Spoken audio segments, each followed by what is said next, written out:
Welcome back. We have Ava Sears here on behalf of the American Italia Club. Well, Ava, welcome. How are you today? I am just fine. Thank you for inviting me back. I'm glad you're back, but here you're on behalf of a whole different club, which I think is a really interesting combination.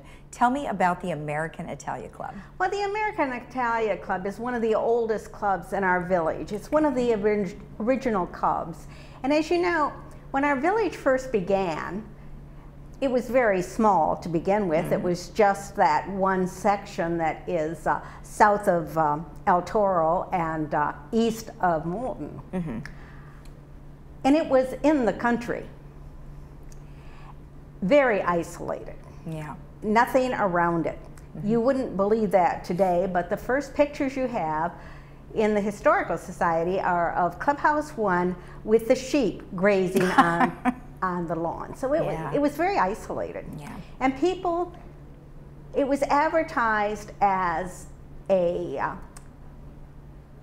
resort community, an affordable resort community, mm-hmm. and of course California, which back in those days had kind of a aura of glamour, I guess. So, and they advertised in New York, New Jersey, the East, and the Midwest, where it was cold, mm-hmm. and a lot of people moved here. Okay. And they left a community. They were used to having a community. They were used to working in the same job for 30 years, living in the same house for 30 years, being around their families. They had a community. Mm-hmm. So they moved here, and they didn't know anyone. So they gravitated toward people like themselves. Mm-hmm. And these clubs were formed. A lot of ethnic clubs, regional clubs. We had the Scottish Club, the German Club, the American Italia Club. We had the Chicago Club, the Michigan Club, the New York Club, the New Jersey Club. Which a lot are still alive today. And some of them are still alive today. So also, there was no place to go out to dinner. There was, you know, so a lot of dinner clubs formed. Mm-hmm, mm-hmm. And that was the beginning of all of these clubs. Mm-hmm, now, of course, then they started to change because people started to invite the friends they were meeting at the swimming pool, etc., and saying, well, you know, I go to the American Italian Club. It's a lot of fun. You know, we have a dinner dance. Why don't you join us? And so over the years, it became everybody could join any club. In fact, that is a ruling of the Golden Rain Foundation. And when a flyer goes out, it must say all residents and their guests are welcome. Right. It's part of the rules of living in the village. Mm-hmm. So the clubs started changing. And they became less ethnic and less regional. Right. And more homogeneous. Mm-hmm. Mm-hmm. And over the years, the community changed. It became much larger, it tripled in size.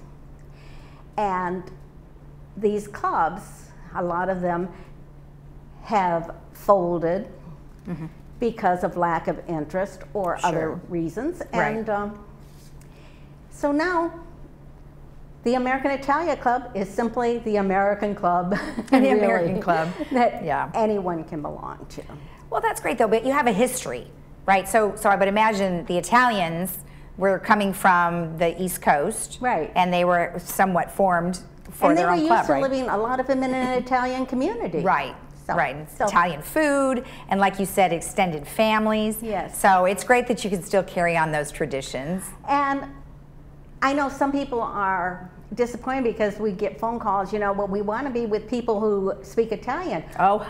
Well, I'm sorry. But I think we only have one or two people who speak a very little bit of Italian. Yeah. So, and the most Italian I am is that I've visited Italy twice, you know.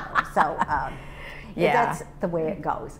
That's great, though. I'm glad that you have so many things to offer with your club. And then let's particularly talk about what you have coming up next Tuesday, which is your St. Patrick's Day dinner. We are having. And she's got her hat. I love it. And it's next Tuesday, though, not Thursday. Yes, on Tuesday, we are having our St. Patrick's Day dinner. We're having a wonderful Celtic band. Love it. It's very comes to us highly recommended, and you can go on YouTube and see a lot of their performances. They're wonderful. We're having the traditional dinner of corned beef and cabbage or salmon. Okay. And this is strictly a no-host bar the entire evening.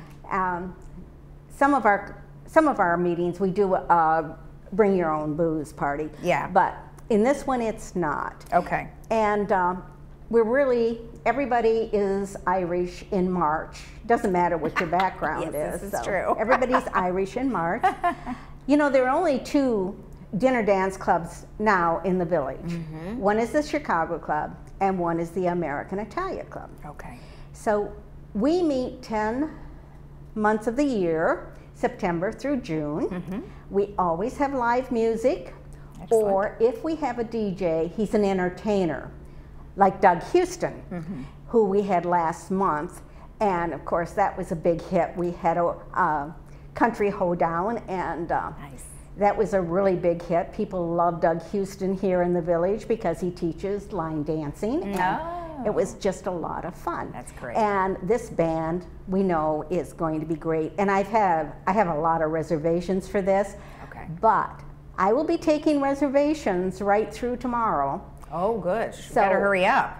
If you still want to come, Let's put that number up there real quick because it's 923-9098. And I know that at the bottom of that flyer you do have your address to send in, but would it be better for them to call and then drop it off? if you call me, yes. Okay. It's always better to call me and drop it off because our mail service seems to be getting a little erratic. Well, yeah, it can be crazy. All right, well, I love it. Thank you so much for the information. Ava, it was nice to see you again. Well, thank you, and thank you for inviting me back. You're welcome. And if you would like to attend this fun event that's going to be next Tuesday, make sure you get in touch with them. That way you can go ahead and go next Tuesday. And you can call the number that is on your screen. All right, we'll be right back after this.